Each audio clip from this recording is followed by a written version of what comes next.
Hello students. अभी हम लोग देखने वाले हैं एक सिंपल ट्रिक। और इस ट्रिक का हेल्प से हम लोग जो है 2024 का नीट और जेई का क्वेश्चन सॉल्व करेंगे विद इन 5 सेकेंड्स।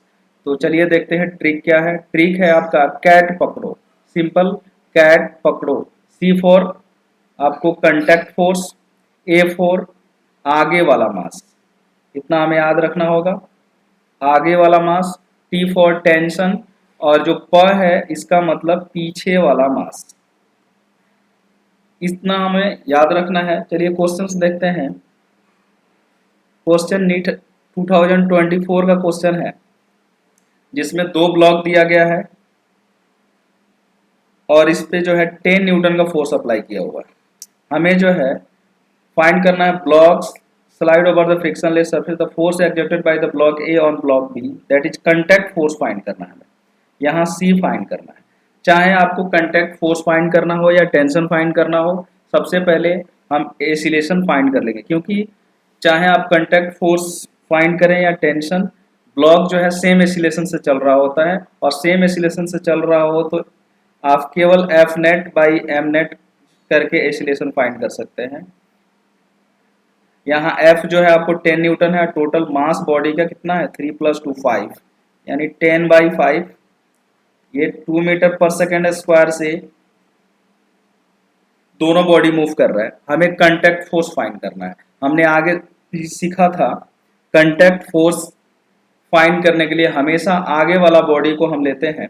तो आगे वाला बॉडी कितना है 3 है, एक्सीलरेशन इसका कितना है 2 है। तो जो कंटैक्ट फोर्स भी एक तरह का फोर्स है, तो सिंपल F = ma लगा देंगे। 3 × 2 that is 6 newton. Next question है जेई मेंस 2024 का 3 block ABC are pulled on horizontal smooth surface by a force of 80 newton shown in figure. 3 block ABC दिया हुआ है, आपको 80 न्यूटन से इसको आगे खींचा जा रहा है। हमें टेंशन T1 और T2 in the string find करना है। जो ऑप्शन दिख रहा है उसमें चारों ऑप्शन जो T1 का है वो अलग अलग है। तो अगर हम T1 फाइंड कर देते हैं तो हमारा ऑप्शन करेक्ट ऑप्शन मिल जाएगा। तो चलिए हम फाइंड करते हैं। तीनों ब्लॉक सेम एसिलेशन से चल रहा होगा और F = हम लोग क्या जानते हैं ma जानते हैं। जब सेम एसिलेशन से चल रहा होगा यानी ये जो A है वो सबके लिए सेम है, यानी F डायरेक्टली प्रोपोर्शनल क्या हो जाएगा मास के प्रोपोर्शनल हो जाएगा।